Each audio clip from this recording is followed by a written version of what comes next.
Ladies and gentlemen, boys and girls, welcome back to the Sunday stream. This will be game number 1 in a best of 5 series between Goodspeed and Knuschelbär. I hope that's correct. Is that correct? Knuschelbär. I presume this is German. Yeah, I think so. I think it's German. I think it means like cuddle bear or something. Yeah. Do you want to say it, Jerom? I'm going to let you go with that. Yeah, Knuschelbär and Goodspeed. Yes, and Goodspeed, aka Mart. Which we might end up calling him because we know him by his first name. Goodspeed, been around for an enormously long time, has written quite a number of guides on all of the different patches that there have been throughout his time as well. I think he's that kind of guy. I think he just likes to write down what he thinks is optimal and what he thinks is the best, and definitely one of the stronger players on ESO currently, and what he says is usually, well, at least I took it as truth back in the day when I was playing a lot. I really enjoyed his guys. Maybe we'll see another one from him one day, but here he is in the north of the map in the color green, playing as indeed Japan. And just before we started, Jerom, I suppose I ought to introduce you. Obviously, I did already do that, but since MC Jim might have cut that bit out for the YouTube video, Jerom, how are you doing? I'm doing fine. I'm doing great even. Yeah, and you're part of the media team. I'm pretty excited for these games. Yeah, you've been upgraded today. Currently, the great Bramboni is suffering from a fever, so you've had to do all of the scheduling. I think you've done a good job. We've got all the scheduling down. Looks pretty good. Yeah, I'm way too chaotic to do scheduling stuff. Like, what the hell's going on? How does Bram do this every time? So by the sounds of it, struggling with Bram's job.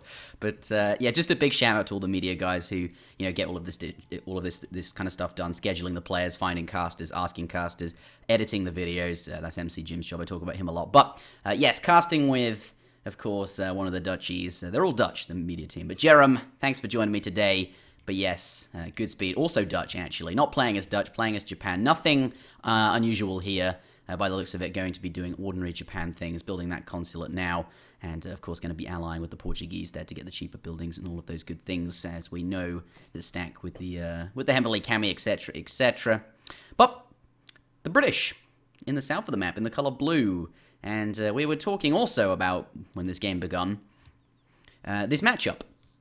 And how Mart might have something prepared, he might not have something prepared, but he's convinced that this is a good matchup, whereas I was always under the impression that British had the edge in this one. What do you think? Yeah, I think British does have the edge here. I think I saw a while ago Knuschelbär play versus Heza. Yeah. And he went like trio in this matchup or something, so I think he's feeling confident about it. As in the blue player. The blue player, yeah. Yes. I think you could just call him Bear or something. That makes sense. That's good. I'll call him Bear. But we do have not a treasure contention, but a little bit of an interaction here. That Duba the monkey, or Freitag the monkey, looks like he's not going to be lasting too long. Divine Strike does come out there and end up pulling him off. Is kind of guarding the 85 wood, but 2 monks should be enough to fight a European explorer. I think actually the European explorer wins it, so. Yeah, he's gonna get out of there. He's gonna poof away. And if that is the case, then that 85 wood treasure that he's put a shrine next to, well, he put the shrine because of the hunt, obviously, but he can see that. He's not gonna be able to get that now. Do you think British has seen it? I doubt it. I think he might have just missed it, but yeah, I think he came across the explorer there. He might not necessarily. He might go that way just because he wants scouting information that way. But he is about to come across it, and now Japan not going to be getting that. Yeah, he's going to go straight for it. I mean, he can see the tiger moving, presumably because of the shrine that he put down. I think Goodspeed's going to try to contest it. Yeah, he's going back for it. Sadly for blue player, he did as the tiger was running away, he meant to shoot it, but by the looks of it, did not manage to do that, and he does not have his crack shot available. So if he's going to fight this treasure guardian, he is, not going to be. He's going to give his opponent plenty of time to get there. This is a big deal. This treasure, both civilizations really hugely benefit from it because they both want to build the housing stuff. Yeah. I think Knuschelbär's trying to wait for the second crack shot. Yeah. Yeah, he's guarding it, but not doing anything at all now. Yeah. Do you think... Well, here comes I thought that goat was the second explorer when I looked at it on the minimap, but that's not the case. Where's Goodspeed going? Do you think he ought to be hanging around the 85 wood treasure? I don't know, actually. Seems he's building a second shrine with this other explorer, so... Yeah, I mean, that's what I'd be doing. Perhaps, though, he is a bit afraid of the superior strength of the European explorer. But too late now. He's going to crack shot it. and grab that. And of course, British are going to be very, very happy with that. Of course, going to be able to lay down a manor and get that extra villager out a bit easier. And of course, that wood could be useful for the market that he is building now as well. Hunting dog, steel trap's going to be coming in. But both players are aging up to the next stage, and both players, as you can see, have transitioned villagers over to wood. Just enough left on the berries, obviously, to maintain villager production for Japan. British doesn't obviously do that. As we know, they can't build villages during transition. But, yeah, both players going for wood. And maybe we should talk about this matchup a bit in terms of why we think it's British favoured. Because, you know, both civs kind of similar in the sense that they build houses to get an economic advantage. But why would British be stronger than Japan? Yeah, I think the case that people made was that British just has more stuff at every point in the game. Yeah. Which is a good reason to be favoured in a matchup. But I think they can, like, they can boom but still be aggressive. Yeah, and by the looks of it, that's what he's going to be doing here. You know, outpost is coming forward, going to be laid down next to this forward Rex, which is going on the center map to secure some hunts and gold mines and just access points. It is Kamchatka after all. Barracks has gone down.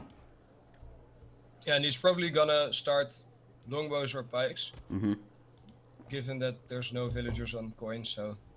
And 700 wood does come out as well. I've put units in queue. He has got one pikeman in queue, which I really like. He's going to start with the pikeman, and of course, and then use those to run around, perhaps siege some shrines whilst he waits for some supporting longbowmen to be trained. And also, as we know, longbowmen can be a bit vulnerable, whereas pikes don't suffer from that. They can't be chased down by cav quite as easily, given that they counter cav. But perhaps not the point, really. It's the more interesting thing is that those pikes will be useful for sieging down the shrines. Yeah, he will just try to siege some shrines. Here they Looks come. like Goodspeed's going really greedy. There's no Rex yet. Yeah, do you want to tell us about it? Why is he going greedy? Well, I think he doesn't expect to rush from British. He's throwing down... Just now, yeah, he's doing the late double Rex, where you wait with Rexes until the 700 wood shipment. Yeah, you get the wood He's off. gotten a lot of shrines on the map out.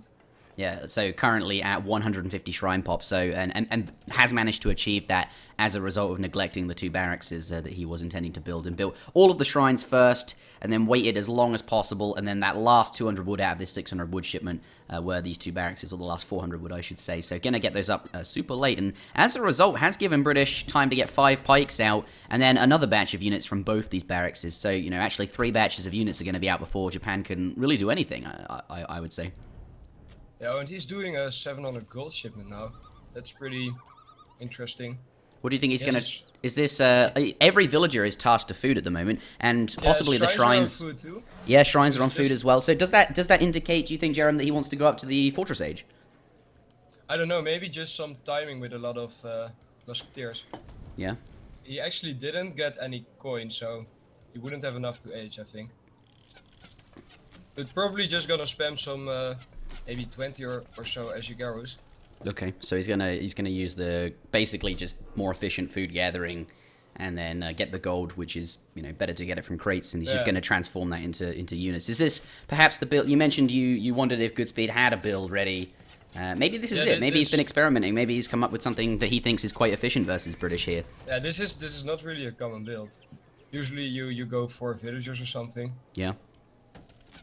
But I don't know if it works. I honestly haven't seen this kind of build before. Yeah, well, the Ashigarus have come out now. Chests of 600 coins. So just going to continue doing what he's been doing already. He's just going to continue to gather mostly food. There are some villages on gold, and then send 600 gold and continue training musketeers by the looks of it. Perhaps he could go up there as an option there as well, but I anticipate him to continue more Ashigaru. Where are they heading? I mean, they're quite fast-moving units. He's not making any attempt to defend the shrines sort of in the middle of the map. Maybe that location is lost to him, but where are these musketeers going? Are they looking for villagers to kill? I think he's just, trying to find some villagers. He's going to miss this one, sadly.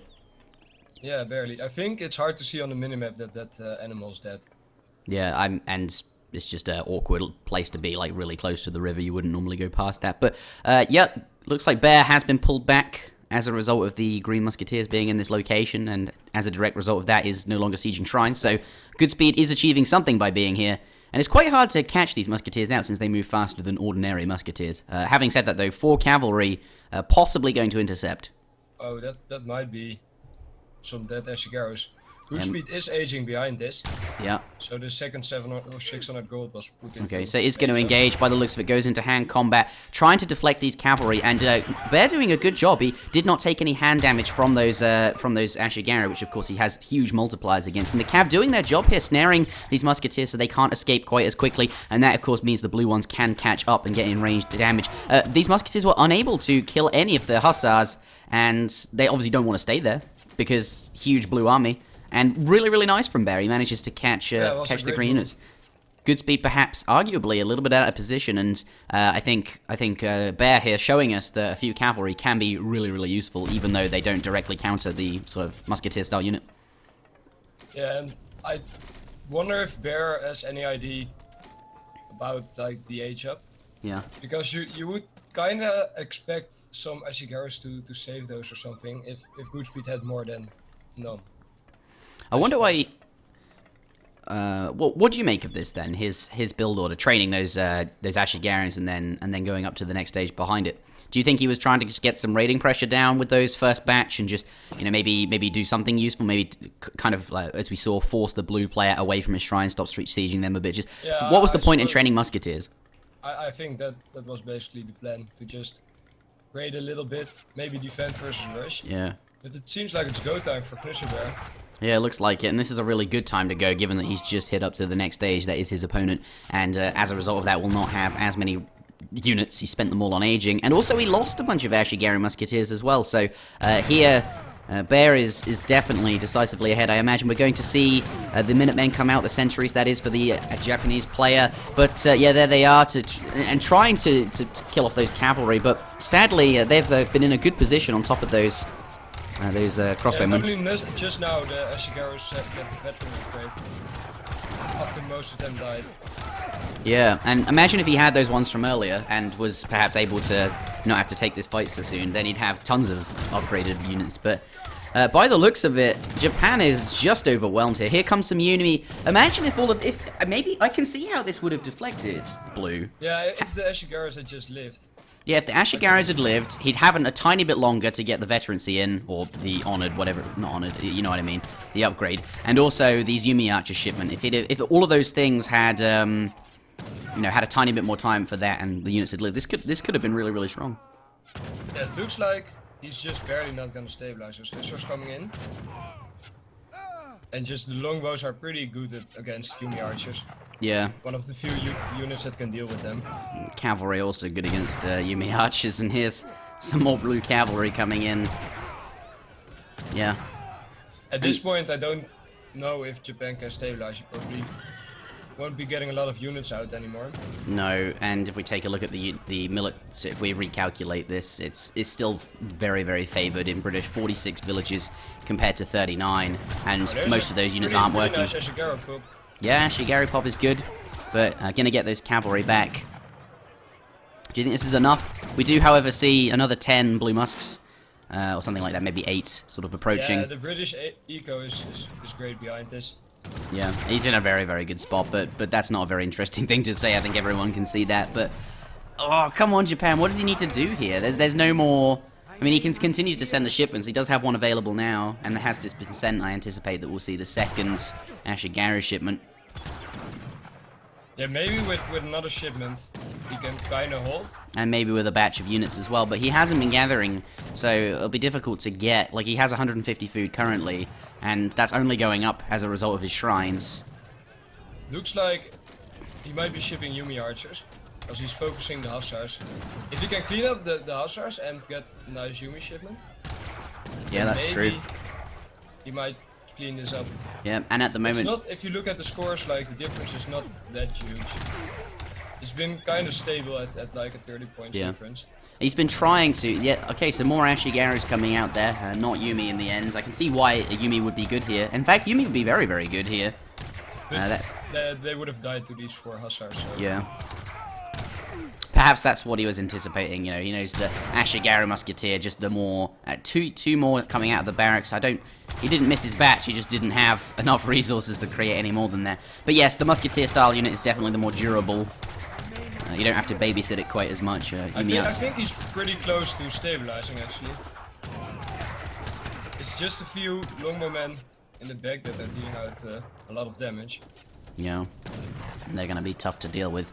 Unless he wants to ship Nagy or something, which he doesn't have in his deck.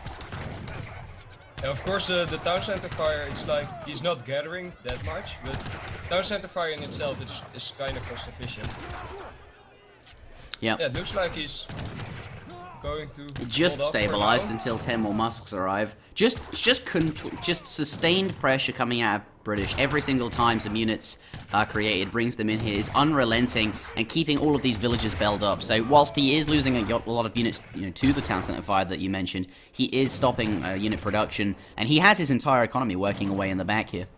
Yeah, meanwhile, Knuschelbär has been sieging down a lot of shrines, you know.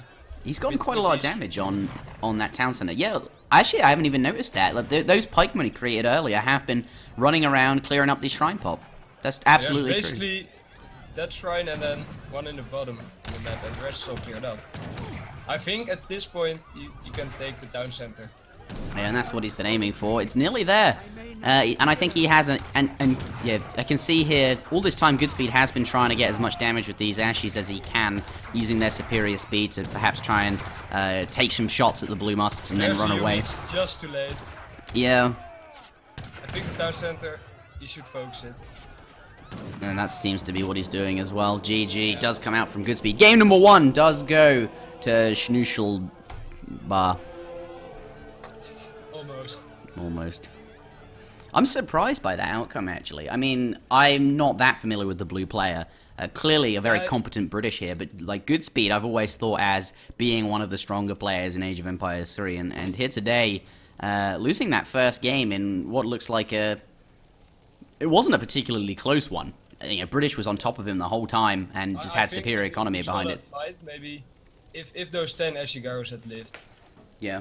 Then it could have been a different outcome. Absolutely true. But it does make me wonder why Goodspeed was so far away from home with a unit like that. I mean, obviously they are a bit faster than Musketeers, so maybe it does make more sense. But, you know, did get caught out of position a bit far away from home, and had he been home, you know, wouldn't have lost those units. Yeah, but maybe he didn't expect the Hussars. Yeah, 4 Hussars.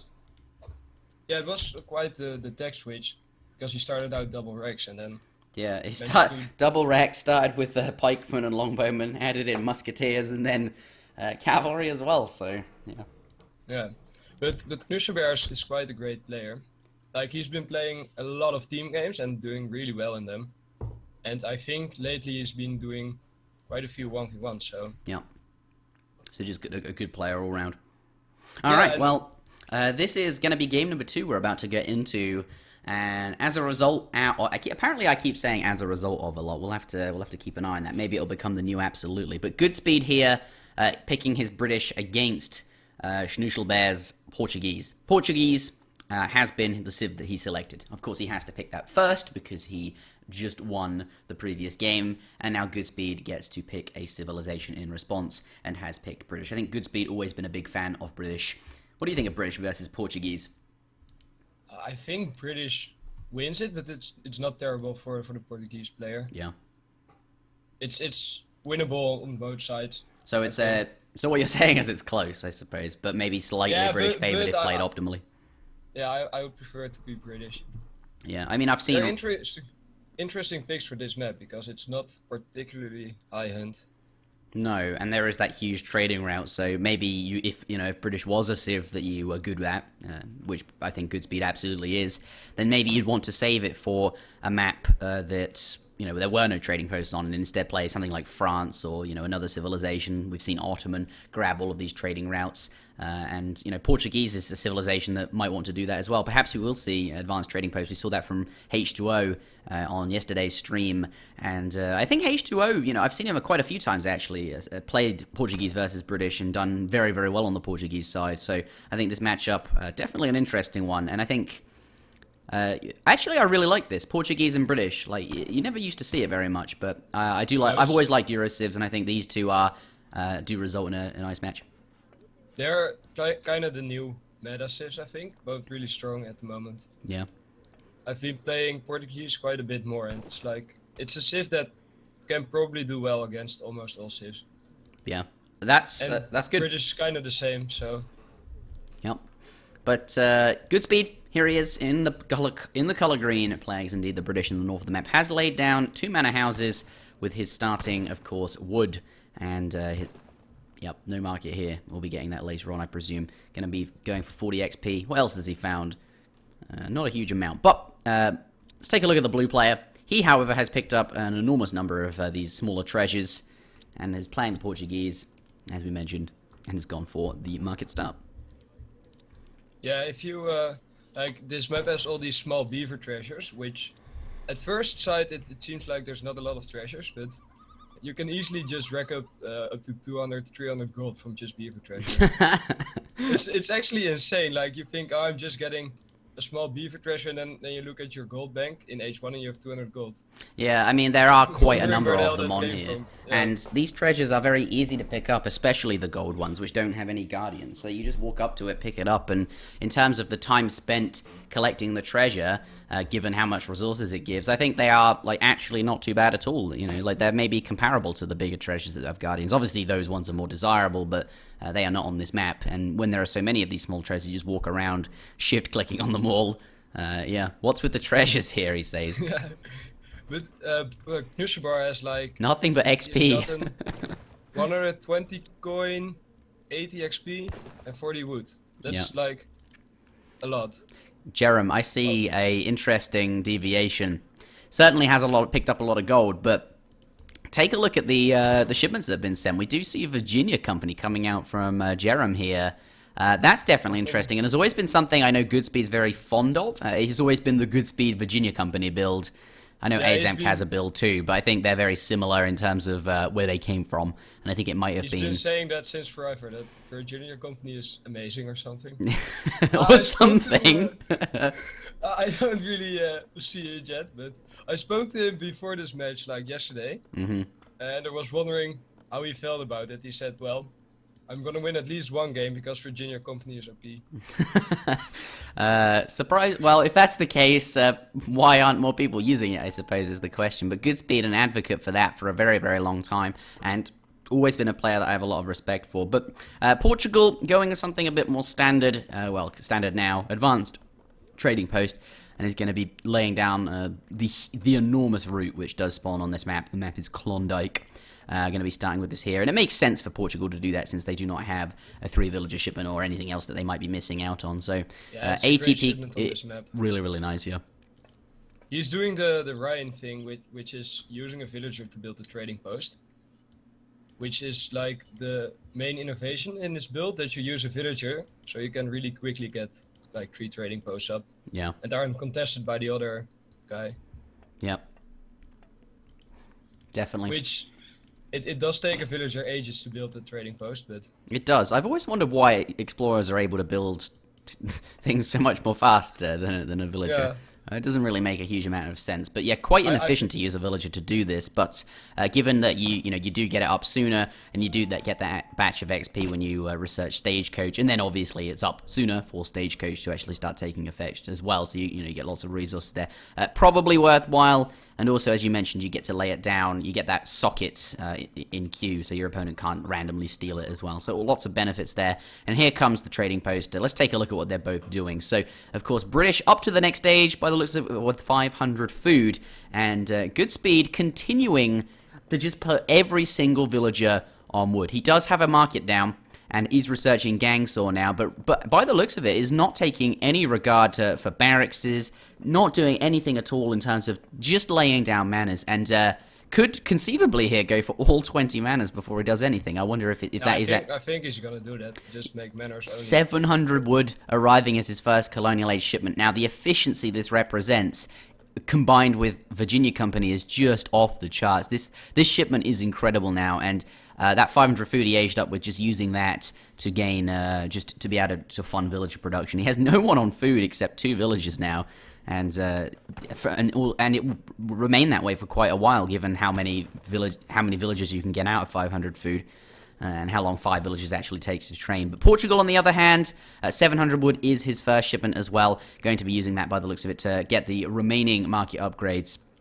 Yeah, he does have hunting dogs, and I imagine steel traps will now start being researched, and of course the remaining trading posts as well. So both players investing in early economy. But the thing I'm interested in is this British one. Like, he has, if you take a look at the economic unit population, an enormous villager economy for 6 minutes, 40. Yeah, but you have to realize trading posts are actually quite insane. Yeah, they are. They are very, very If strong. you put them on wood, it's like 4 villagers. So that's also it maximally represents a 20 villager economy, just a trading post line. So that'd be which 36 is the same vills. as all 20 manors. Yeah. So I'm actually kind of scared for British. At the moment, it seems like British is doing well, but his civ bonus is basically done for because he already has gotten all manors. Yeah, but Portuguese will be booming out of 2 town centers. he will be booming out of 2 town centers, but what we're forgetting is that British also has access to that 5 villager shipment that he has just now sent, and possibly the 4 villagers as well. Didn't make use of the 3 villagers actually early on, but yeah, it does kind of make me nervous given that, 2 town centers over time scales much better than 1, obviously. Perhaps the least British insightful thing I've said basically today. done scaling at this point. Yeah. Like, the booming is done, and Portuguese will be getting ahead eventually. Yeah, and also the fact that these trading posts all have a 25 ranged attack is also quite scary because, if he wants to push into that economy, he has to deal with these basically outposts, whereas, if the opposite, if the Portuguese were to push into the British economy, villagers don't have a 25 ranged attack. Yeah, one of the, ATP is the root reduction is pretty great, but it's not that insane. It's also that contesting the trading post line is gonna be really rough. Taking out the trading post is cost inefficient because it only costs 120 wood and it's gonna kill a unit or 2. Yeah, that's exactly it. They're really, really cheap at this point, and they're like, it might even be worth building the native trading posts just for the ranged building, given how cheap they are now. Yeah, that's not insane actually. I wonder what's inside the Nuka settlement as well. Yeah, I never know what the upgrades are. Villager changes hit points by 50%. That's a pretty interesting one. Maybe that's worthwhile for British grabbing. He's got a lot of villagers, and if your opponent does push into you, just pulling the villagers into a fight. That's actually really... anyway, he doesn't have advanced trading posts, so that's not really something that he can do. But, it's given that they do have a ranged attack and they are quite cheap, those upgrades might be certainly a lot more worthwhile now than they were before. But, Portuguese player now up to the Fortress Age, off the back of the 700 food and gold shipments by the looks of it, and of course his trading post economy as well. 2 town centers going down in this location, securing the food in this area, and of course the trading route line even harder on top of the fact that they will have ranged attack. What is British really doing? He's gone for all 20 manors. He's at 200 at 200 population, and since then has obviously trained a bunch of longbowmen and pike, but really hasn't done any... What is his plan? What is he up to? Especially now that Portuguese is up to Fortress. I don't actually know what his plan is. I think he has been thinking to just boom up and maybe outskill the Portuguese player, but he might be underestimating the trading post line. Yeah. Which is actually as a player, I always thought, trading post is about 1-2 villagers. That would make sense. When I realized it's like 4 villagers on wood, I was absolutely shocked. Yeah. It's so good. Yeah, well, but it's only that worthwhile when they are on wood, because of course wood's the slowest gathering resource. But coin is still great. Food is a little bit less amazing. Yeah, coin's still very good. Yeah, absolutely. But you don't always need coin and wood. I guess what the thing to do is obviously what he is doing right now. He's got almost all of his villagers on food, most of his villagers on food, and then using the trading post to grab the other resources that are obviously less efficient to collect. So there is that. But British now pushing in. He does have the superior mass right now in terms of actual units, but I don't know how well longbowmen and pikemen really stand up to a Fortress Age army, especially now that he's building an artillery foundry, and if we take a look at the units in queue, we'll most likely be putting an organ gun there, and, organ guns, when you train them, are actually, the shipment not so good, but certainly the actual unit itself going to be very effective against what Goodspeed is making here. Yeah, but Goodspeed is up to the Fortress Age 2, and falconets do really great against organ guns. That's true. Because they outrange them, and 2 falconets one-shot an organ gun. Yep. I think. And getting those, they do, you're absolutely right. 2 Falconets actually one-shot a Falconet as well. So, but these 2 Falconets posing to do damage to this trading post here. And the pikemen, especially veteran pikemen, have very, very good siege damage. Has managed to take out one of these outposts, sorry, trading posts, and is going to be able to quickly take out a second one here as well. They are quite cheap to replace, but given that Green has control of the area, not going to be able to do that, and British now can actually build on top of those if should he want to do that. I do have a Dragoon raid coming in. Go ahead. It's actually looking a lot better for British than I expected it to. Yeah, his score's actually still ahead. I think the speed at which he got all those villagers out was perhaps faster than his opponent managed to get the trading route up, and obviously spent 400 resources upgrading it and all of these things. So I think British just enjoying the fact that his, you know, he managed to get the full economy done faster, and as a result, like, is now able to get more units out sooner. He's actually continuing to make pikes. That's, for Fortress Age, usually pretty uncommon. Yeah, that is. I mean, he is making Dragoons as well. He's got one in queue, but I wonder why that is. Maybe he values the siege potential here. One Culverin has come out. And it's gonna do great. Ooh, it does do quite good, but he's going to be able to move those back now. Is he going to get a second shot off on the Culverin? Doesn't look like it, so nicely done. Is going to be able to keep those Falcons. Notice the Culverin right away, and now Longbowmen actually have a really, really good range. Looks like he's bringing it in to focus the... No, not the Cull. I thought that was perhaps what he's going to do. This is pretty risky if there's a double Minuteman pop. Yeah, that could hurt. Absolutely. Longbowmen, though, very, very efficient. 30% range resist here. Cavalry incoming, though. This is where he's going to have to start thinking. Those pikes are going to have to get into position to force away the cavalry. Minutemen do come out on top of these. The other Minutemen do as well. And maybe we'll even see a ship and pop as well at this town center here. This is just a... Coming. 5 Hussars joining the fray. Doesn't look like there's enough pikemen to really deal with this, though. And those cannons, they can't get too close. The Cassador's moving back away from the cannons, but now the cannon's moving forward to get to the Cassadors, but now in range of the Culverin, and does lose one of the Falks. Falk's doing a 360. Having said that, the Longbowmen, though, doing good. There's not really much here to challenge them now that the cavalry have gone. And there's 10 more Longbows coming in to reinforce. 7 Cassadors does arrive as well, though, so equal reinforcements for both players. And the Minutemen in the back are dealing out a lot of damage. Yeah, those things are really strong. If Knuschelbär can get another 5 cav shipment, maybe you can clean up. But Yep. right But now, doesn't look like he's able to hold on. yeah, two Hussars join the fray as well. That's going to be really, really good. He's going to be able to chase down that Culverin, and that's exactly what he needs. Well, actually, he doesn't have an artillery foundry, but still, it's worth getting rid of. And certainly nothing here to stop it. So British are actually on top of it right now. And look at the Portuguese economy. Just 2 trading posts left. And because he's been gathering food all game, because it's the most efficient resource to gather in combination with his trading post economy, look where his villages are. Over here. They've run out of food to gather. There's one hunt up here, which of course he can retreat to. But then what next? Berries? I don't think so. There's none nearby. So actually... berries here already, so... Yeah, so that's not particularly efficient. So... like, this trading post economy, actually biting him in the ass now. Oh, baby, some Mamelukes do arrive. Those are going to be really strong, but they don't want to fight the... They don't really want to go into this fight without any support. Mamelukes are strong, but not on their own, especially against a couple of pikemen and Hussars as well. Plenty of pikemen, so... Yeah, he does have plenty of pikemen. Actually, pikemen are pretty great against Mamelukes in that Mamelukes have 40% range resist. The pikes deal melee damage. Yeah. Yep, that's absolutely true. Does manage to get his pikes out of there, and it's going to turn around to finish the siege on this building. British doing really well. Center fire is going to be efficient. Yeah. That deals so much damage. 2 shots to pikemen. Yeah, and that's what he wants to take down. Have enough anti-cav.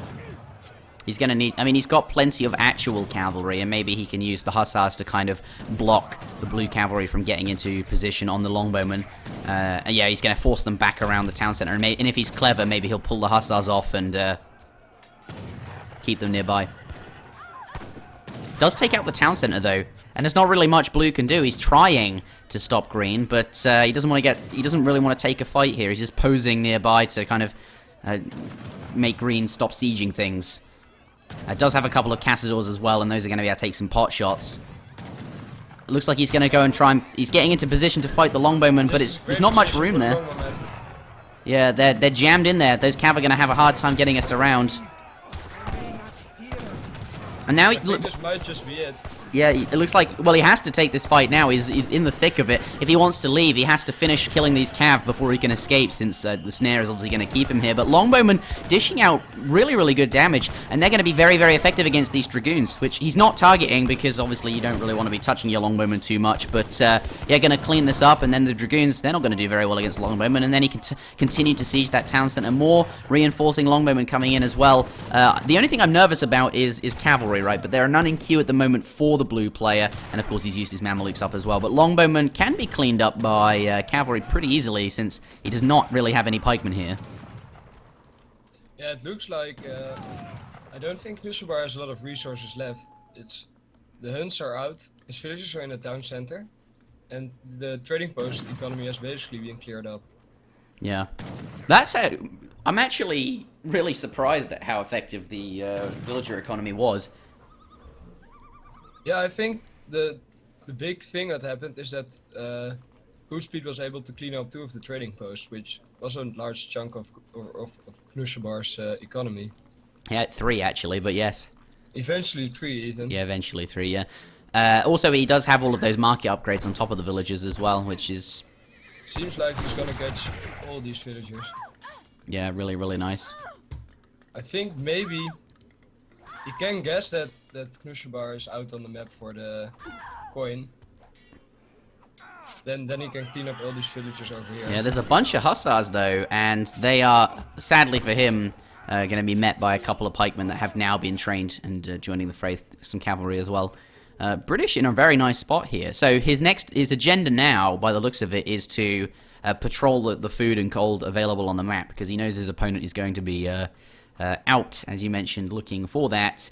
Blue, on the other hand, is trying to repair the trading route. He's got his explorer up in this location and is building the trading post and will surely work his way down, but I don't think Green will allow him to get more than this single one here. As you can see, now returning to this sort of trading post side of the map to continue this pressure now that he has an adequate number of pikemen and anti-cavalry. I would personally really like to see Goodspeed take the 2 remaining trading posts. Yeah, I'd really like that too. Yeah. Cavalry getting into position to do some good damage to the longbowmen there. Pikemen are going to chase them, and as a result of that, now they have to go. 2 organ guns do pop out. They're going to be really, really strong against all these really grouped up longbowmen. Plus 10s absolutely everywhere. And those cav... Oh my goodness, he's doing so much damage here. Organ guns, though, sadly have been... Snipe them like it's nothing. Yeah. He did get... Straight on the hussars, doing a lot of damage. Yeah.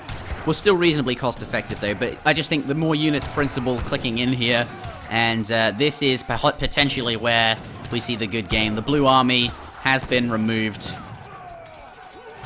There's the GG. The score is now 1-1. Goodspeed not wrong. He says, I'll at least pick up 1 game because Virginia Company OP. Yeah, he was right all along. He was right all along. Well, I do wonder how good it is, and compared to other British builds, perhaps in and other matchups as well. But certainly proving to us here that it is, you know, very, very competent against what is considered in the meta currently to be a very strong agenda. You know, Portuguese going for a whole trading route with ATP as their first card on Klondike, and does beat that in relatively well. So very impressed by that actually. And Goodspeed. Actually, Knuschelbär's economy was like basically even to the British one. I'm pretty surprised by that. Yeah, well, as you can, he's actually ahead most of the game as well, surprisingly. He just didn't get the military mass and then lost the fights pretty badly from where it snowballed. Yeah, but you can look at the villager graph. It just goes up tremendously. He goes from having 18 villages in the when he hits up to colonial, and then what? And then not villagers. Then not 2.5 minutes later has doubled that, more than doubled that. Yeah, but I really like the build. You get up to colonial, make use of those 700 wood shipments and 600 wood. Basically double your vil count and then go up to fortress and play the game out with an extremely efficient economy where you can create those stronger sort of veteran units and have access to cannons and things like that. But a very nice build coming out from Goodspeed and does bring the score back to 1-1. Let's head out and get into the next game, which will be game number 3. Apparently, I'm a little bit quiet, by the way, so... Okay, I can turn you up. Should be fine. Oh, we do have a donation coming in. $10 from Goodspeed 12. Virginia company viable, he says. Okay, we shouldn't doubt him anymore then, I guess. I have a feeling that's not Goodspeed. You think so? Why would he donate to the stream whilst he's currently in game? I have a feeling it might be someone else. But either way, whoever it was, I'm sorry if it is you, Goodspeed. Thank you very much for the $10 donation. Of course, all donations received do go towards future tournaments, the cash prize pool, the prize pools that we do have. This tournament is, of course, brought to you by ESO-community.net. Everything here is, all of the casting, everyone in charge, the website are all done off user donations and is all done voluntarily by members of, well, surprisingly, the ESO community. Manchuria will be our second map, Jerom. Yeah, that's the high herdables map with all the yaks and stuff. So, for this game number 3, Knuschelbär will be able to pick first. So in the very first game, they have to settle on a matchup that they both agree with, or a blind pick rule will be enforced. Almost all of the time, people do find a matchup. But then the second game, which we just saw, was that one we just watched. Goodspeed, because he lost the first game, was able to pick second. So basically, he saw his opponent go Portuguese, and then Goodspeed picked British in response to that. And now, in game number 3, we swap. So now, Knuschelbär will get to pick first. And then the game after that, Goodspeed will pick first. And the game after that, if there is going to be another game, Knuschelbär will pick first. So by the looks of it, Goodspeed is locking in port. We'll confirm that. I wonder if he's going to water boom. I wonder too. There is enough water for it. It is potential. It's kind of limited. It's not like full Kinesi style's probably not the best. I mean, it's not Indonesia, which I don't think we're going to see in the tournament rotations ever again, probably. Well, maybe we will. But yeah, certainly not as much fish. But by the looks of it, Goodspeed has locked in Portugal, and that is a thing that he could do, absolutely. China has been selected in response to this. That could be a good matchup. Yeah, I like this matchup too. And China is a civ that we don't see a huge amount of anymore. At least compared to previous we saw it the other day with Irish Faithful versus Soldier, this matchup. I think Portuguese ended up winning that one, so it's probably a close matchup again. There was some discussion in the chat about like which civ is better, and people were mostly undecided. Alright, well, the matchup is, of course, starting with the Chinese player in the north of the map in the color blue, Knuschelbär, playing as indeed the Chinese. The score is currently 1-1, and his opponent, here he is, Goodspeed, the one and only, spawning in the south of the map in the color green, playing as indeed the Portuguese. He's going to be picking up himself a nice 40 wood treasure, and that is exactly what he wants to see, given that he does have that 200 wood start. I imagine that Explorer, yep, absolutely going to make his way back. A beeline for, of course, this trading post site number 1, which he'll lay down there. And the 50 wood going to be really good for getting that house up. Of course, we'll not have to leave these two villages on the housing for quite as long. On the other hand, though, Knuschelbär is going to be sending his, of course, scout right out into the middle of the map. And then, by the looks of it, going to be sweeping back across to find as many cows as he can that could potentially be returning to Goodspeed City, but also just this location.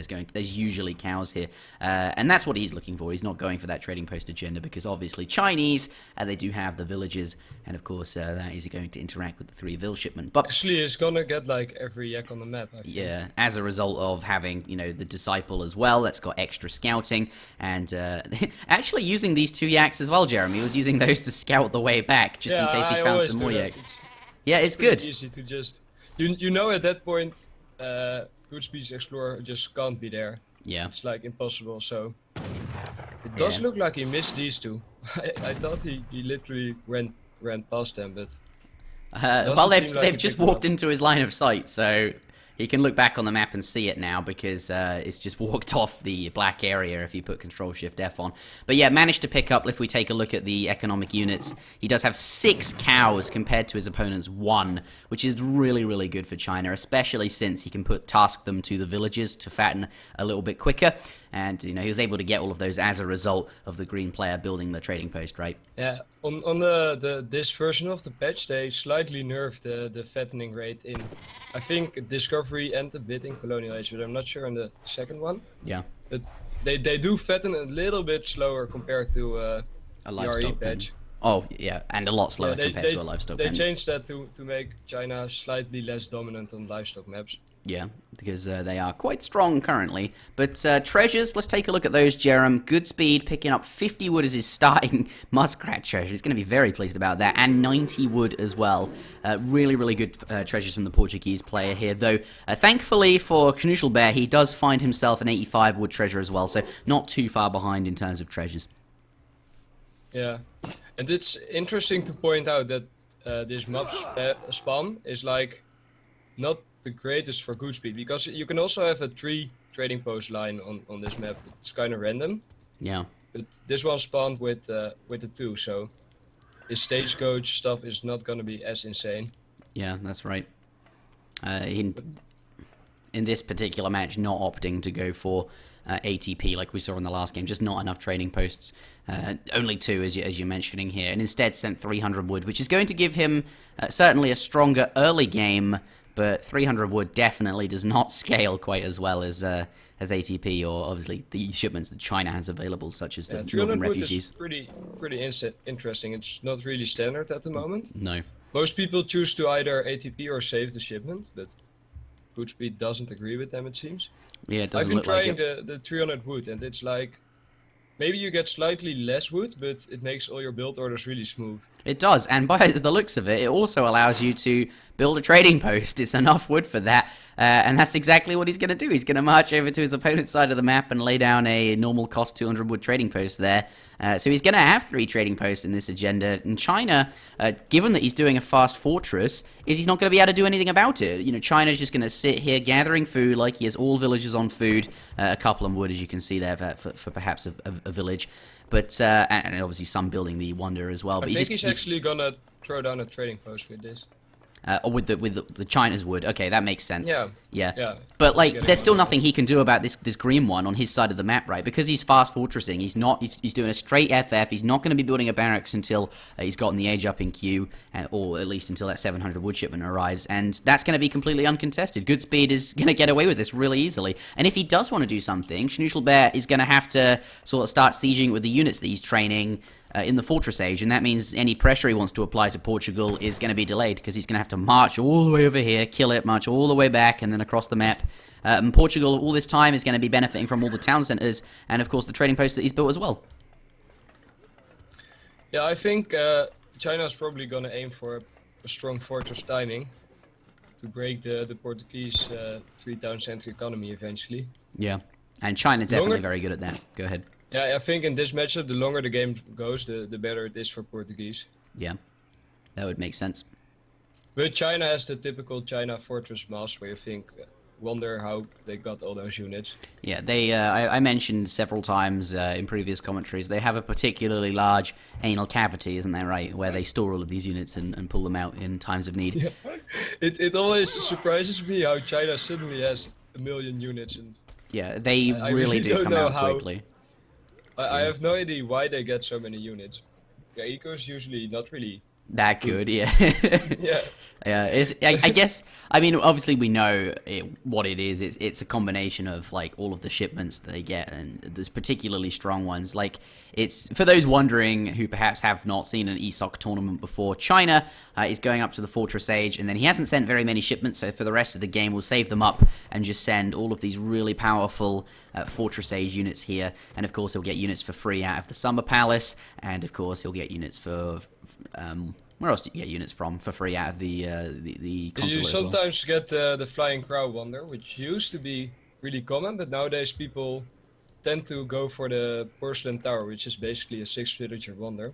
Yeah, it's really strong, and that's also very useful for training units as well. But Knuschelbär, 700 coin has arrived, also 600 coin as well, and that is all the coin he needs now to age up to the next stage. Does have that, and does have the resources available, and there is the 6-villager tower basically, which is just a tower that is effectively a factory. It's actually even 8 villagers according to the UI, so... wow. That's so sick, it's like insane. Yeah. Maybe that's how China always has 1 million units. Yeah, because he gets 8 villagers for free when he hits up to the next stage. Yeah. Yeah. But Portugal, what's he up to? We do see some cavalry coming in. He's trained them at the stable that he built by the looks of it. And is going to be able to... does call the centuries. Do you think he's going to try and take out the monk before leaving? No, he has to leave. Yeah, he doesn't want to fight these sentries. They have quite the damage against cavalry, but already in combat he does here. want to fight the sentries. Yeah, this fight's not actually too bad. These sentries don't really have too many hit points. You can actually easily just take them down if you have 5 hussars. It's not a huge I problem. think people are maybe a little bit too scared of the sentries. I've seen this happen before. It's 5 cav clean them up quite easily. Yeah. And now he's gonna disrupt the entire economy from Knuschelbär. Yeah, and delay the age up as well by moving those villages off. These cavalry are going to be really pesky. I know all of his resources are really close to his base, and he has done a very good job of herding, but cavalry's still going to be surprisingly useful here. Having said that, though, with 2 villages and a town centre to garrison, it can be kind of difficult. It does look like we do have 3 pikemen and 3 Chokanu training, of course, for free at the Summer Palace here. Yeah, this means he has to back off with his hussars. Yeah, but some damage done, and worth training anyway, because, you know, you bring them into the next stage and you can upgrade them to veteran at some point as well. Still useful and still something to do during transition. But for Goodspeed, by the looks of it, 700 wood has arrived, and we'll be using that to fund the 2 barracks that we see here. And of course, and Goodspeed has clicked up to H3 too, so yeah, and that makes sense, right? With 2 shipments saved, holy balls! That's yeah. He has three TPs, but none of them are stagecoach, so he's just generating experience. Yeah. A ton of XP there, and maybe that's why he's okay with sending 300 wood. Maybe it was this map and the knowledge that he wouldn't be able to task the trading post to anything other than XP, and as a result of that, would just have so many shipments that it just makes sense to send 300 wood in the early game, because, you know, when you hit up to Fortress, which he has just done, getting those 2 shipments out, they're not going to be fully out. He's not, and he'll probably have another shipment by the time they arrive, so it's going to take a whole minute and a half anyway for them to finish all arriving, and if he'd saved that 300 wood, you know, he'd have another one, perhaps, something like that. Well, he wouldn't, obviously, because he would have sent it on a colonial shipment. But still, this progression would take even longer to get out. That's what I'm saying. Look at the military, or the economic unit population, recalculated one. With the porcelain tower, China's actually ahead. China? Oh my god. That's just how insane that thing is. Maybe the issue is that they can build villages during transition, because, like, you continue building villages during colonial and fortress age transition, so you don't take a hit like Spain does when you're doing a fast fortress, and you get 8 villages effectively, because this thing generates 4 wood a second, and, you know, a lot of the time, well, villages gather, I think, 0.5 wood per second, so you can see why it's 8 villages. It's just insane. Yeah, this is, but China doesn't scale that great, not like Portuguese. No, it's just a one-time thing, isn't it? But given all of the units that they get as well, and that this Fortress Age build is more for the aggression and the pressure that you can put on because of all the units you get, you just get those villages as well. So that, like, yes, they don't scale as well, but it doesn't matter, right? Because you just get so many units quickly that... Yeah, and it looks like he's thinking about starting the timing. Yeah, trying to arrest the Portuguese player. Yeah. He shipped the musketeers from the home city, the intervention shipment. Yeah, he did, as well as the 10 arquebusiers in combination with with the units he's just managed to create. Now walking across the map, he has built a forward village, which I imagine will be used as a home city spawn point for, of course, future shipments. And the storm is coming. Now, this matchup is very much China as the aggressor and Portuguese has established themselves as the defender here. But the storm is coming, and can he hold it? Mark's actually doing an interesting build. He's doing the 1000 wood, 1000 coin. He's always been a huge advocate for resource crates. He thinks they're very, very efficient. This is like the premier Goodspeed game. He's like trading posts and crates and nothing else. He values crates a lot, and it makes sense, right? Because they are worth more resources than unit shipments, and if you can, it does take longer to convert all these resources into units, but if you do manage to do that, very, very efficient. He just plays efficiently. That's what he's looking for here.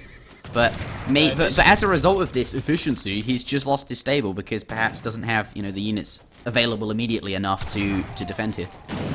Yeah, he's kind of overmade goons in. He can't really contest these skirmishers at the moment.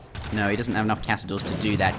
Does have some hussars, but doesn't want to commit to a fight there because then he's gonna have to take damage from shots from all of these units and risk getting into combat with, of course, the musketeers and the pikemen as well. So the Cav are able to deal with the meteor hammers and those accidentally being fed into him by Knuschelbär there. So he's gonna be pretty pleased about that. We do see 10 more Cassadors coming out, and this might be good. He could pop double, of course, Minutemen from here. First Minutemen have been popped. The second might be huge. But the Chengdaos totally surround the hussars. There's an extra set of Minutemen and another Cassador shipment. Look like Goodspeed has trapped Knuschelbär. Yeah. And he's going to be able to clean up all of these units. So really nicely done with the double Minutemen pop on top of the shipment as well. The meteor hammers here, perhaps that's what Knuschelbär ought to have waited for. You know, his units here, if it wouldn't have been much longer to wait. It looks like China units do China things. Still clean up. Yeah, but still enough Dragoons here to clean up those meteor hammers, and the Cazador's going to do reasonably well against all of these infantry. You know, musketeers don't stand up very well to Cazadors. But that's the problem. Yeah. More China. He's basically out of Dragoons, and I don't think the stable has just been rebuilt. Cazadors do arrive, though, and all of the cavalry, there's only one left there, and then it will be Cazador. And I think, actually, it always comes... And there's some Dragoon shipment as well, so actually Portugal now back on top of this. Yeah, it's really close, but I think Portugal's gonna hold on with the shorter reinforcement lines. Yeah, and 2 town centers chucking out a bunch of damage as well. That's always valuable. I think at this point Knuschelbär needs to retreat, but it was a pretty close fight, and like the game is still. Yeah, you think they came off even? You think they came off reasonably even in terms of the trading in the army there? Yeah, I think it was pretty fine. The thing is, Goodspeed had so many TPs that he's gotten a lot of shipments, but his next shipments will arrive slower. Yeah. So if you trade units, you get experience in shipments, which is in this case, I think, in the favor of China. Which you can see, he got another 11 Chengdao shipment. And is doing some quite nice raiding here. I think 2 vills already. And a third. And all 3. He's gotta get the other, yeah. But those units are a bit far away now. They are, you know, perhaps vulnerable The organ down. guns have been shipped, and they cleaned up a lot of. Yeah, they're going to force that pressure off. Yep. Portuguese economy is now starting to take ahead then. You know, as you mentioned, the scaling earlier. 3 town centers definitely, well, obviously scales better than 4. Did just lose 3 villages, though, to a raid. And by the looks of it here, these musketeers forcing the gold mine villages into the town center. They're not going to catch any more. But I do wonder if these musketeers ought to be staying here for much longer. Because, you know, they're quite vulnerable on their own without the other units to protect them. And Goodspeed got another shipment. He's getting so many shipments. Yeah, I want to look at the shipment graph after this. It's gonna be crazy. He's like 2 shipments ahead of his opponent. I think at this point the clock's ticking for China. Yeah. Goodspeed has basically gotten ahead in economy finally. So now it's just, yeah, he has to soon go. Yeah. Portugal does have to. All he needs to do now is just hang on and not die, and he'll be all right. So he just wants to. The military unit population is really even. Yep. China though gonna come. So it's all gonna come down to this fight here. Changdao though not gonna do too well against organ guns, and of course the Cazadors as well. But does have some cavalry there. He's gonna be able to go. It does take out one of the organ guns, and the other is still alive. But the Changdao are gonna make sure. No one's targeting it. Meteor hammers like 3-shot them, so but he misclicked them. I think Goodspeed's gonna come out ahead of this fight by quite a large margin. Yeah, I think he got a really good trade on this particular one, and that's not. China really needed to win this fight to get back into the game, given that his opponent is ahead in terms of economy. But actually, that's not so true now. Did lose a few villages, the green player. Yeah, Goodspeed has been slacking a bit on villager population. Well, I think Knuschelbär has been really smooth and great. Yeah, do you think Which means the military unit population is still basically even, and the economic unit population is almost even too.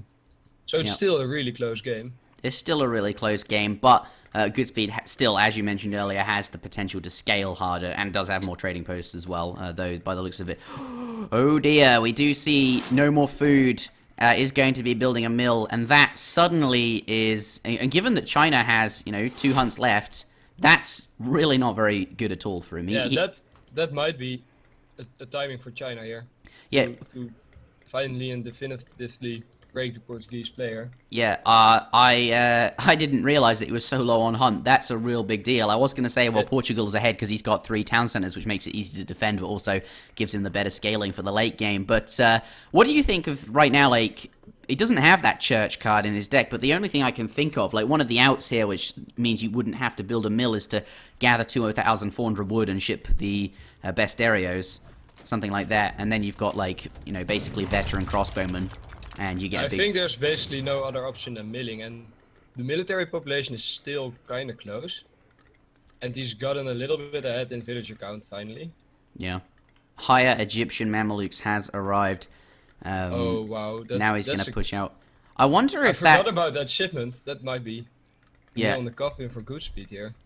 It's definitely very, very strong. And here, there aren't very many anti-cavalry at all. This is a really good fight for Mamelukes. He's just going to jam them in there. There are some Chang Dao, actually. I did notice those. They were a little bit off my screen. Yeah, Chang Daos are great against Mamelukes, I think. Yeah, but he's just going to kite them back, right? And he's got the Dragoons and Castadors to kill these basically melee units, which are just walking around, not doing any damage. They're trying to get to the Mamelukes. Dragoons getting out the way there. That they also take mass damage from them. So. I think Goodspeed is mismicroing a little bit. Yeah, I think so too. The Mamelukes are just finding themselves fighting Chang Dao. That's not what they want at all. This is an insane fight for Knuschelbär. That is. Dragoons are walking around not shooting. Mamelukes are almost down. 2 super low HP. He did really well in this fight. I think actually he's just won the game. That fight just there won him the game. That was insane. I think we might see a GG. And it says GG. Wow. And resigns. What a game. What? It was just decided so quickly. Do you think he made a mistake? Maybe Knuschelbär or prioritize some of the mid-map hunts first, because he still has 3 hunts left. Yeah, that might actually be a thing. Like, I wonder what would happen in this matchup if it were to continue. And like, the only reason Port's pushed out there with Mams was because he's run out of hunt rate. He needs to go get some. But imagine if there were lots more hunt available behind this map. Let's say it's like a Great Plains. If you look at the military population graph, it like pushing out wasn't insane. I thought Goodspeed had it. Just look at that fight; it's so brutal. Yeah. Oh, that's a poorly done fight, perhaps. Yeah, so okay, it's safe to say that didn't go too well for him. Yeah, so let's say that fight had gone a bit better. Do you think that Portugal would be ahead at this point if it sort of done well in that fight? Or do you think the lack of hunt is still going to be a huge problem for him going into the later portion of the game? Despite the fact that he was on Mills, I think Portugal is still a great late game civ. So, but Goodspeed did cut quite a few vills. Like, he didn't have the most perfect villager production. Yeah. So the economies were kind of even. It was a really close game. I but think that might be he might have been deliberately neglecting his villager training to just to hang in there a bit longer against when there was some pushes or something like that. Yeah, it was really close. I think if he had continued villager production, then he would have just died. Yeah, well, very interesting game. The score is now 2-1 to Goodspeed, and that I was expecting to go to Goodspeed. So, yeah, this is a best of 3 series, though. So, sorry, best of 5 series. So it will be first to 3 victories as the winner. Match point for Knuschelbär, and we'll see if Goodspeed can bring it back to 2-2. But this next match, Goodspeed does have the advantage because he gets to pick after his opponent does. So we'll see Knuschelbär. I swear I say his name differently every single time. He will pick his civ first, and then Goodspeed afterwards, which will obviously engineer him, will give him the opportunity to engineer a perhaps better matchup. So let's get into that and see what they decide to choose. Yeah, Bengal is a pretty interesting map to first pick on. Like, there's a lot of civs that benefit from the no TPs. India, Dutch, even Aztec or China. So I'm wondering what Knuschelbär has in mind. Also, the civilizations have reset. I think that is worth pointing out to the stream. So far, they have not been allowed to play civs that they have already played. But when you get to the halfway point, which in a best of 5 is after game 3. I think it's a tough pick here. I feel like maybe British is the best civ. Goodspeed's gonna play British probably. Yeah, well, Goodspeed is a huge fan of his British. And so maybe you pick something that beats British. And British would be a good pick on a map without trading posts as well, I think. So, Bengal definitely the opportunity for that. Yeah. So you think that's what Knuschelbär's going to do? He's going to pick a civ that beats British. He probably anticipates Goodspeed will go British. That would be pretty great mind games. Yeah, but that's like I think the point of this new rule set. I mean, in the past, is there a civ that realistically beats British hard enough, or does well enough against British and still a safe enough pick?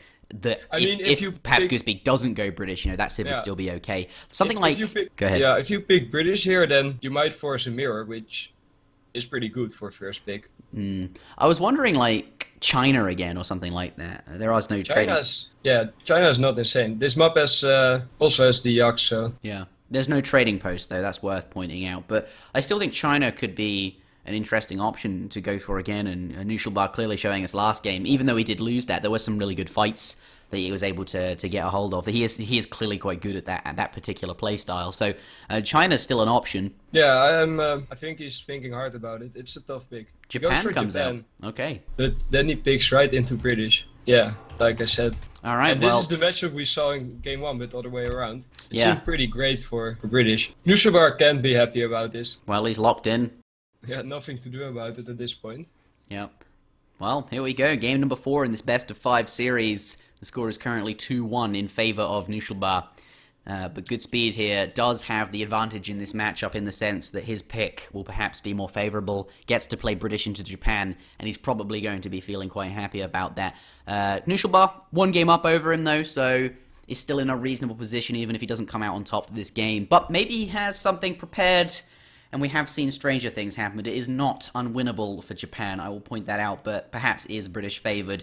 Here we do have Knuschelbär in the left-hand side of the map, in the colour blue, indeed playing as Japan, laying down that cherry orchard right away. He's not going to be doing any extra scouting with that or anything like that, and that is because, of course, he only has the 1. Though there are berry bushes here, I wonder if that was worth thinking about. But is going to be sending his explorers right out into the middle of the map and does come across a 65 coin. I wonder if there's anything else nearby that's interesting. 40 coin and 30 XP as well, so nothing hugely valuable there. The British explorer, though, does pick up the first yak and is going to do some damage straight away to Knuschelbär's explorer, going to force him away there, and perhaps can grab that 65 coin. So far has come across 20 coin and 30 food as well, but British, if we follow the line of sight back to his base, here he is in the colour red, Goodspeed on the right-hand side. British versus Japan. Yeah, I think this should be a good matchup for British, but yeah, I think I would be happy as Goodspeed here. Happy with my Civ choice. Yeah, and happy with this 90 wood treasure as well. Always really, really good for British. There it is. And that is one of the sort of big treasures. When I'm looking around for treasures in that sort of early portion of the map. Oh, you're right. Here he is. Can he get it, though? I don't see the red explorer, but Knuschelbär does get it, so he's going to be really pleased about that because he didn't get snared, so he's just going to walk away. away. And gets away as well.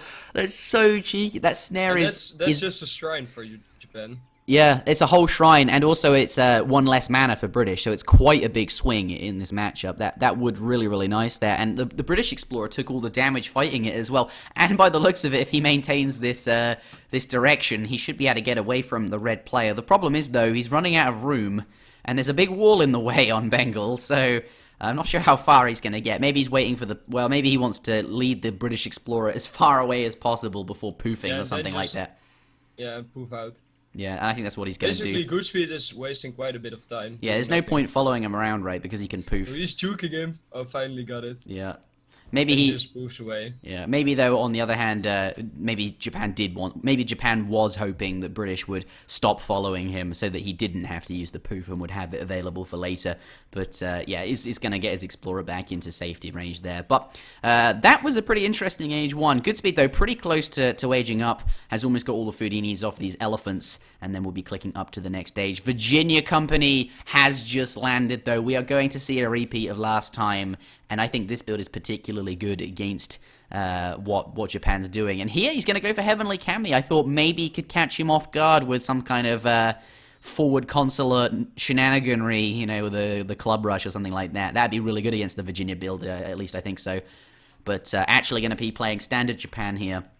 I think the standard British style is much better against Japan. Because, the thing is, if you let Japan do their thing and get those Yumi with 1,000,000 attack, and that's the point where Japan shines, maybe even more so than British. Yeah. Maybe that's what Knuschelbär was thinking when he picked Japan. Goodspeed's just gonna do British and Virginia Company, and I know how to beat that. That's I practiced true. for that or something. I actually. I wonder if that divine strike, holy crap! It didn't. Pardon me, but I was under the impression that all of these houses, of course, it's now aging up and probably going to be going up with the Philosopher's Prince like we saw earlier, so that 500 food he ages up with will be able to sustain villager production and just have every single villager on wood. We'll get a market down, I imagine, probably in the middle of the map or something like that for gangs or any other upgrades, but every single villager on wood just going to be building houses, getting tons of villagers out very, very quickly. I thought that style of play would be really strong against Japan because you'd be able to get your economy up way faster than they do. But you're saying that actually, perhaps not the case. You know, Japan will benefit from the extra time that British won't be sort of building that racks and tower in the middle of the map and then starting to pressure them, kind of like we saw in that first game. Instead, he's going to have plenty of time to get his Yumi archers, as you mentioned, upgraded and just really, really strong. And that's where Japan shines, you say? Yeah, I think like Japan is the best eco-war late game civ. Yeah, but British is going to have a stronger economy early on in this game, certainly though. Yeah, that's so. I wonder if he gets a timing to punish Japan. Yeah, but I doubt it actually. Look at this again. This explorer's chasing this guy up again. It's pretty funny, but. Alright, so that's what we're seeing from British. He's going for Virginia Company, and his first shipment will most likely be, of course, 700 wood. Yeah, he's just gonna 700 wood it up and Japan on the other hand. Manners. So what do you do as Japan here? Just normal things? Or is there like like knowing that you have more time and that your opponent will not be as fast, is not going to be as aggressive? What do you do differently? I think maybe as Japan you just don't make units and only make economy. And then age up and only make Yumi archers. That's probably what I would do. I actually, like, I played against the Virginia Company built as Dutch a few times before, and like Dutch actually beats that. Yeah.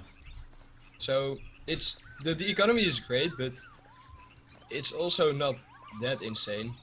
I mean, it's just 23 villagers, I suppose. Yeah. Well, actually, in this game, seems like an understatement. He's getting, just looking at all these foundations, this is crazy. But he has got his barracks up sooner than he would normally. In that last game we saw, that was, you know, he didn't get his barracks. Oh, we do receive a donation. $5 coming in from 91. Thank you very much. Of course, all the money that we do receive on this stream does go to future tournaments hosted by ESO-community.net. Thank you very, very much. But, yes, he does have the barracks up sooner than he did. He got the barracks up off his 600 wood in the previous game, or in the last game we saw him do Virginia Company. Here he's got them off of his 700 wood. He's going slightly less economy focused. So he is aware that Japan, he doesn't want to give him all that time. Yeah, he's getting some pikes to just try to control the shrines a little bit. Ah, that makes sense, yeah. So he's gonna Actually, Knusch didn't make all that many shrines. And he has 5 Yumi out already. Huh. Maybe he's gonna... So he's gonna try to defend his shrines, I suppose. Yeah. Instead of booming up and just accepting the loss, which is another style of Japan. But I'm surprised, like, I didn't expect that. He's not wrong, it is a little bit laggy, I can see that.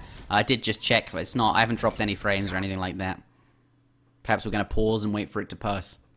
Yeah, for some reason if you pause it sometimes just clears up. I can do a little speed test for a second.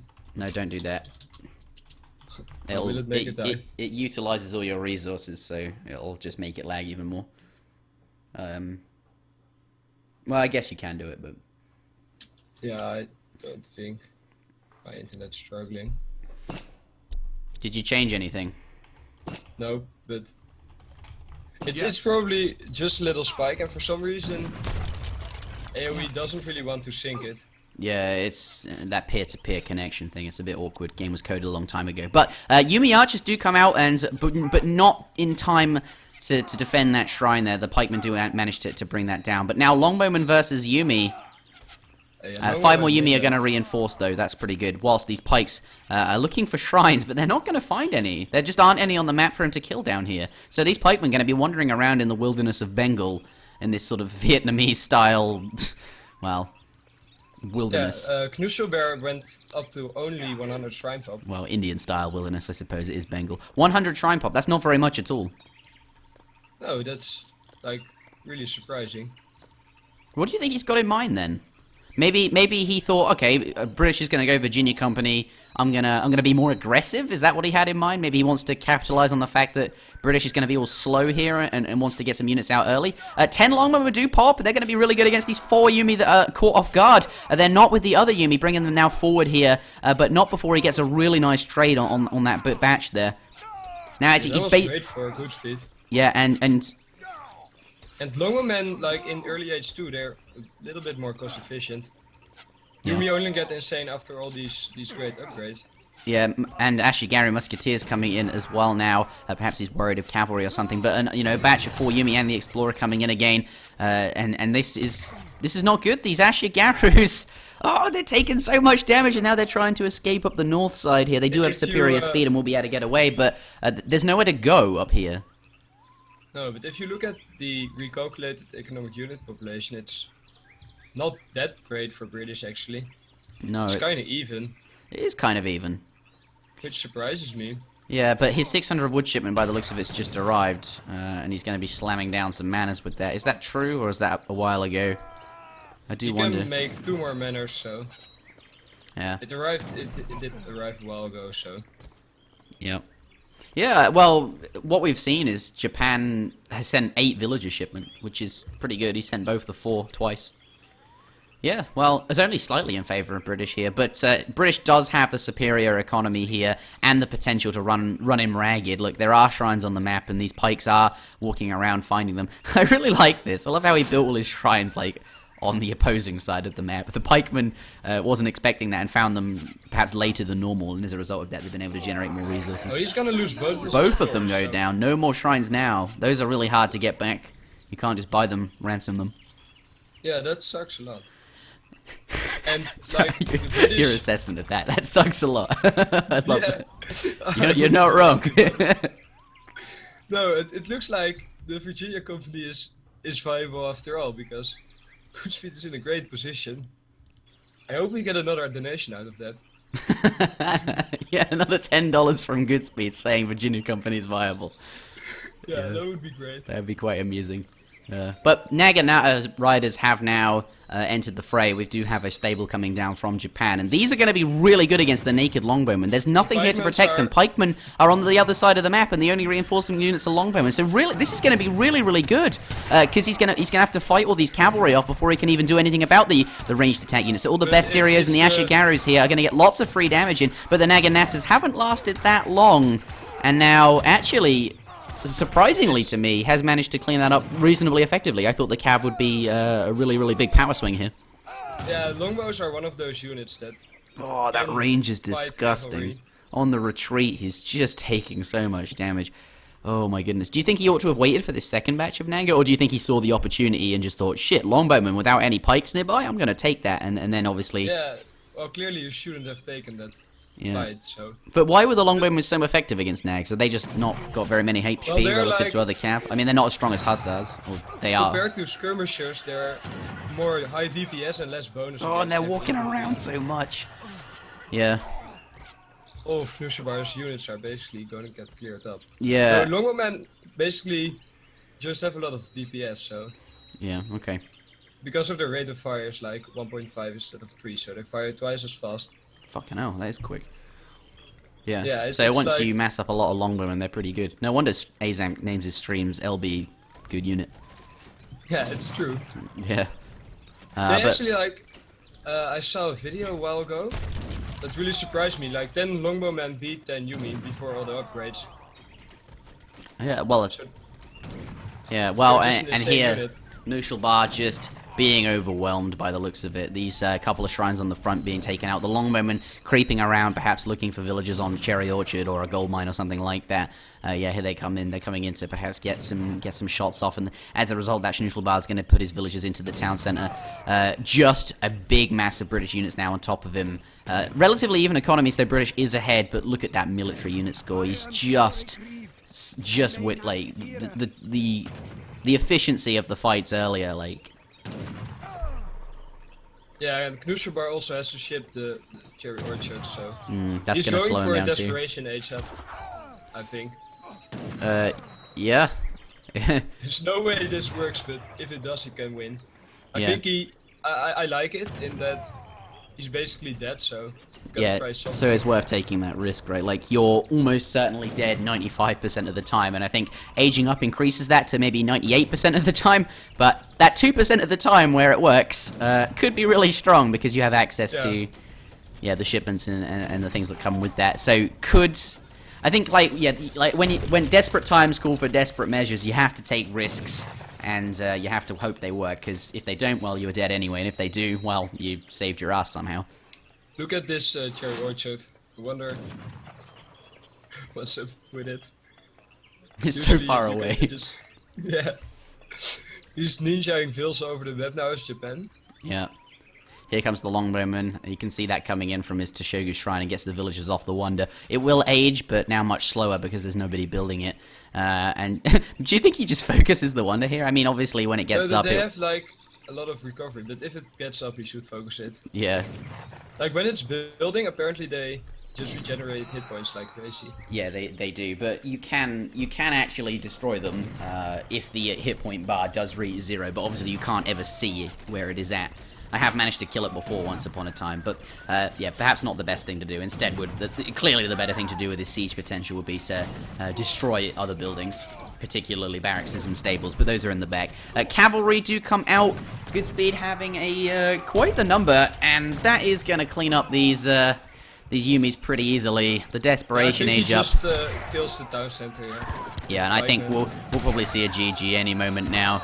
And maybe he'll receive his first shipment and then quit to show us what his first shipment was, but does not look like.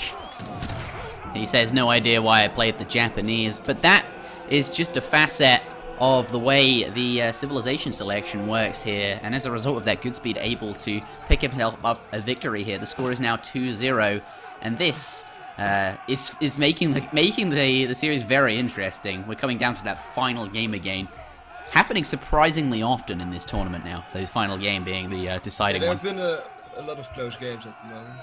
I think part of it is the civ picking is it's more balanced in that the balance is all over the place, and I have no idea what the best civs are. Maybe British, some people say Portuguese, stuff like that. So the counter picking is like much more influential. Yeah. And on the previous patch it was just like I picked Germany and you can't counter me. So it's mirror.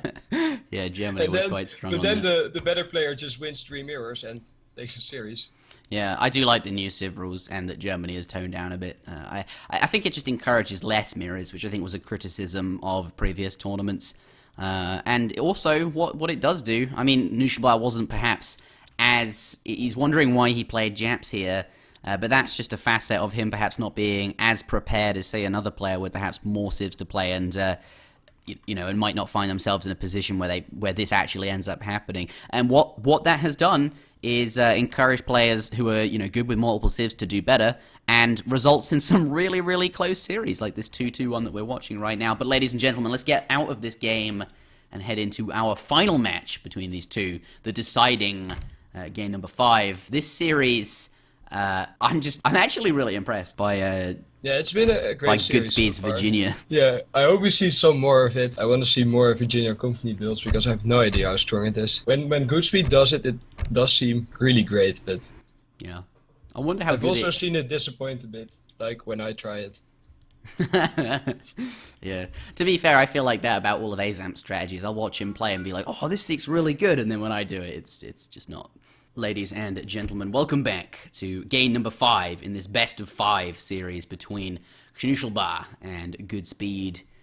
By the looks of it, Goodspeed has locked in the Japanese as his civilization of choice, and then Knuschelbär does get to pick afterwards. And that is the Russians that he has chosen. They've been alternating since the first game, where of course Goodspeed lost. So there is certainly that. But actually, as a result of that very first game that Goodspeed lost, that does give Knuschelbär the final advantage overall. As in this final match, he gets the final pick to go second. So actually, he's had more favorable picks than his opponent has. So he does get rewarded for doing well earlier on in the series, which is nice for him, and I think the way it ought to be as well. But yes, we do have, here he is, spawning in the left-hand side of the map in the color blue, the Russians, starting with 200 wood there. How you doing, Jerom? Are you with us? Yeah, I am. Absolutely. I'm like thinking this is a great matchup for Russia. Yeah, he's going to be really pleased about this. Yeah, I had to play King of Osman in the tournament, and this is one of the matchups I practiced a lot. And like 90% of the game I won in under 10 minutes. So I don't think Japan is a great first pick. They have some insane counters like Russia, Aztec. Yeah, that's the thing, right? Like, first pick, there's that first pick and second pick meta. There's a first pick civ that needs to be like solid against almost against most things. So, you know, civilizations like France. And then second pick civs, you can be a lot more comfortable going with a civ like Japan, and that's when you want to get them out of the way, perhaps, because, you know, if you're good as Japan, you want to take it then, when it's harder, where they can't really counter it, and then obviously you can only play that civ once until the reset. But, yeah, up against Japan here, do you want to tell us about this matchup, then? Why is it that Russia do so well? Well, basically, Russia has units before Japan has anything, and then it's as simple as Japan that just dies. And that's basically, you get the typical Russia stuff, 5 Cossacks, the Strelets, and then you go kill him. It's just really easy to win this matchup. Okay, looks like this outpost, this shrine, sorry, is needing to go down pretty quick. Does he have a villager in queue? Let's take a look. Does not have a villager in queue, so this needs to go up very quickly, and building it whilst the wolf was stunned, which I find really interesting. And then, oh, he just shot it just before the reset as well. Divine Strike coming in. So, actually, all of those things timed out really well, though he did have a little bit of idle time on his town center, but he's not going to be too upset about that, because he did just pick up 90 food. Feels pretty good to see that I'm not the only one who gets housed as Japan. Yeah, but either way, 90 food really nice. He's not going to be too much of a problem. I love how this explorer is just like walking around with this sheep, and the sheep's going to stay here, and he's just like, he's taking his sheep for a walk. He's just going to chill out here and fight the explorer, and then take his sheep home. Yeah. I love that sheep. Yeah, but so anyway, badass. Let's talk about the matchup. So what you're saying is that you anticipate Russia to go up pretty quick, and we can see that, 800 food, and I imagine he will put the age up, has gone in queue now. He's waiting for these last 3 villagers to train, and now the age up is going to begin, and that he's now going to transition all of his villagers to wood, collect enough wood for, of course, a blockhouse, and these 3 forward villagers coming out. He's going to build the blockhouse nice and early, have it up before he even hits the colonial age, and then able to start training units, and of course use the blockhouse as a forward spawn point for his 5 Cossack shipment, which is just ridiculously and incredibly efficient, very, very strong. And of course the other 2, of course 4 Cossacks and 13 Strelok shipments will follow after. You think he's just going to do that and be very aggressive against Japan, and Japan's going to perhaps struggle. Their Achilles heel certainly is early pressure. Yeah, I think like if you play Japan standard, you're really going to die. Yeah. It's a simple, yeah. I think you either need to wall up everything and spam those all over the place, or you have to maybe go for something like 3 fishing boats instead of heavily kami. Yeah, you know, something like fishing boats on this map are possible because you do have a water spawn point, and it's effectively like a 3 villager shipment right there. It doesn't have it in his deck. Maybe he regrets that. I'm not sure if he ever had it in his deck, and maybe he's annoyed by that. I'm not sure. But here's the blockhouse. You're not wrong. It does do a poof to get away there, and he's going to do a bit of hurting by the looks of it before continuing to build. It should get that up in time before he hits up to the next stage. But yeah, I absolutely agree with you. 3 villagers, or fishing boats more to the point, would certainly give you that better early game potential to survive against the Russian onslaught. Though Heavenly Kami does scale better. He's gonna go for the wall style instead. Yeah, the problem is like getting to the late game for Heavenly Kami to work. But as you're mentioning, 2 walls, or actually 1, 2, 3, 4, 5, 6 walls. These pillars worth 5 wood, as well as these long parts as well, coming down. So he is aware that he does need to do something to kind of defend himself. But I'm going to ask you, Jerom, do you know how good Goodspeed is with Japan? I'm not sure if it's a civ he necessarily plays a huge amount, or how experienced he is with it. Do you think he is capable? Do you think he's had enough experience to give the Russian onslaught a go at defending against it? I think so, but I don't know how comfortable he is with the wall up everything style. Yeah. I think Goodspeed used to play so much that he can basically play every civ. Yeah, he played an enormous amount back in the day. But There's also 5 experience. Cossacks. Yeah, 5 Cossacks, really, really strong. He is too late walling. Yeah, if you want to hold this, you have to have a full wall at this point. Yeah, okay. Which he doesn't. I think that's gonna be really rough. Yeah, well... Like, he doesn't even have a barracks. How is a barracks gonna go up? Good question, but 5 Cossacks coming in, very efficient shipment, but against Japan, cavalry raiding is perhaps not as good because they can't get into the town. Is he going to kill the village? No, he does not manage to pick that up. Actually, it's very hard to have a successful raid versus Japan because they don't have hunts or anything like that, but and their villages are always next to the town center. But having said that, Goodspeed people who are good at shipped Colonial herding... Militia. Second Okay. card.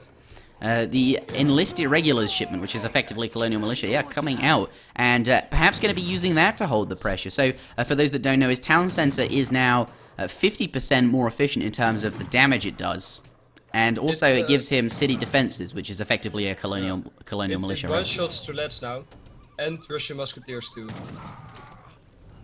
All right, that's pretty good then. So, yeah, I usually don't like that shipment, but against Russia I can see it work because it one-shot stuff. yeah, well, particularly like the math just checks out really nicely against Russian musks. Like if that's one-shotting a musk, you're not losing any efficiency. You can maintain 10 villages maximum efficiency in the town center. But yeah, 600 wood does come out, and by the looks of that, going to be using it to probably get his Raxes up at this point, right? And maybe some shrines as well, which is what I was really just looking like Knuschelbär is doing the right thing. Like he recognizes it's colonial militia. He's gonna back off, kill the shrines, hunt down the explorers, I think. And I'd like to see him get the trading post line. Yeah. So you think like he's noticed the fact that colonial militias has arrived, this town center is really, really good against his units, and you know, as a result of the Japanese player sending that, his economy isn't going to be as strong because he's not going to be investing in, you know, perhaps another shipment like that 600 wood or 4 villages. You know, he's not going to have that now.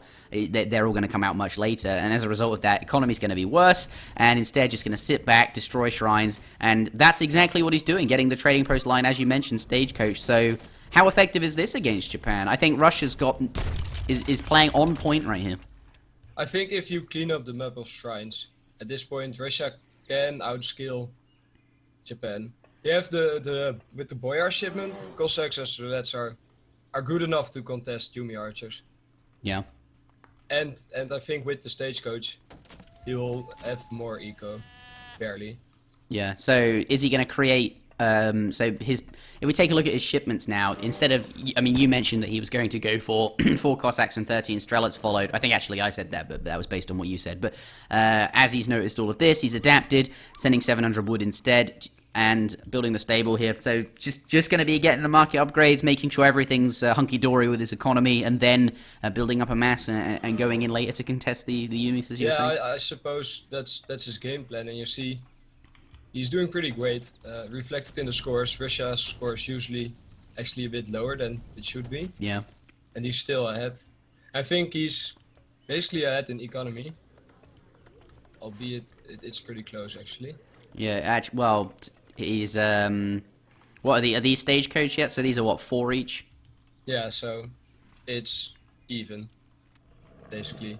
But he's gonna be killing all the shrines, and yeah, and as the game goes on, you know, he's going to be able to kill more and more shrines. Also, Russian villagers just train faster. Yeah, that's actually, like, Russia can mess up villagers pretty well. Yeah, how much faster do they train? They're obviously 10% cheaper because... I think it's also 10% faster, but sometimes it feels like it's even faster. Yeah, when that over the course of the game that might just be my feeling, yeah. Yeah, Boyars now. Yeah, Boyars is also effectively veterancy upgrade as well on these Strelae, and maybe this is go time then for him, pulling off the Musketeers here away from this final shrine and going to be bringing them into the fight. By the looks of it, they're not going to finish off the shrines, they're going to go straight to the fighting. He's using the Boyars as a power spike here to, you know, because of how good that shipment actually is. I actually think Goodspeed is relatively fine at this point. Yeah. I think he has a decent amount of shrines. And, is that Knuschelbär hasn't really been able to clear them up effectively. Well, there feels like 2 options at this point, which is continue to siege the shrines, which he's not really doing anymore. He's pulled those musketeers off. So there's either that, just continue to kill them, then clean up these ones, and then all of the others on the map down here, and then push in later. But what he did was send Boyars and then try and push in now, and I think actually he's regretting that decision because he's moved all his units from the shrines, and as you just said, Goodspeed looks like he's not doing too bad. Military unit pop is fine, economy is fine. It's like still pretty close. I wouldn't want to say like Knuschelbär is dying or has lost, but yeah, and Japan's in a great position, all things considered. Ooh, Japan is coming out. I'm not sure how I feel about this. Yeah, I think he's gonna get slaughtered. Maybe he wants to stay at home. This match means so much. This is your tournament life on the line here for both players, and it comes down to this final match. And that I think does. Russia smash this fight. Look at He's all got those so Cossacks. many Cossacks. There's an enormous number there, and not really any anti-cavalry, just a There's couple of nearly enough Ashigarus here. Ashigarus. Yeah, the Cossacks just gonna like destroy this front line of red units, and he once needs to that's bring gone, in once some that's Cossacks melted away, around. the Cossacks gonna come straight into combat with the Yumi and of course Besterios, which they're now going to do. But he is gonna get through the gate, so actually he's not too bad. But it's not a full wall in. Yeah, I he's think gonna go around the side with the he has Strele, enough right? of the Russia stuff too. But we have to remember, there's the potential for a huge Minuteman pop. That's Because true. of the enlisted regulars. You can put like 32 stuff or something. Yeah, you know, set Or ordinary Minutemen, something sentries, like that. ordinary irregulars, and of course the extra ones Yeah. too. Here we go. This is a fight. Then the cavalry are gonna have to jam themselves pretty hard through that little cherry orchard opening there. But because he has a wall, he can just go in and out. I really like that. Yeah. Those But cav getting caught though, that's not what he wants. These trillettes are so expendable and efficient. Yeah, they are. But the He's longer he gonna fights flank next to the- this town center, though, the better. Given the irregular, he does have the town center card. But I think it might be too late. You know, those Naggies got caught and died, and here he has to pop his Minutemen. This is it. Yeah, he flanked the Yumi. I think this is gonna be GG. I think so as well. I think there comes the irregulars There's a little bit Minuteman late. pop. Yeah, but it's not going to be enough because most of the units have died. Trying to get through the gate there, but so many Strelets here that it's not going to matter too much. And it does look like, yeah, whoops, GG coming out. Knuschelbär does progress through to the round of 16, and Goodspeed is eliminated. I'm actually surprised by this result. I thought Knuschelbär would do better even. He's like playing so much lately. Yeah, and perhaps an upcoming somebody to keep an eye on then. So whoever. Yeah, I think so. I wonder what the brackets are like. I wonder who his next opponent will be. And I think GL against Irish. Oh, baby, that is going to be interesting. Irish Faithful, one of the favorites to win this, as well as H2O. And I think Irish Faithful, one of the only people H2O is actually perhaps afraid of, maybe? I don't know. Certainly a very, very good player. And Yeah, but- Knuschelbär is going to have to go up against him. Perhaps that will be the end of his tournament. But I think it's going to be a very good match. This guy clearly very skilled, able to take out Goodspeed. It's interesting, though, and I'm definitely looking forward to his next match. I'm going to keep an eye on this, and it's now a name I'm going to remember for next time, whereas, you know, I didn't really know about him until now. But everybody, thank you very much for tuning in today. I do see that we have 300 viewers. That really warms my heart. This tournament has been brought to you by ESO-community.net. We host the largest Age of Empires 3 forum on the internet, so do sign up to that if you want to keep up to date with the scene. All donations received on this stream, well, thank you. That's very generous if any of you have done that. Many of you have, so thank you. They all go to funding future prizes for these tournaments. So basically, the more donations we get, the more tournaments we can do. We're just able to do them more soon, and that's basically it. Sometimes we have to skip a season if we don't have the funding for it. But yes, my name has been Interjection, casting alongside With me, Jerom. with me, Jerom. Yeah, the I love great Jerom.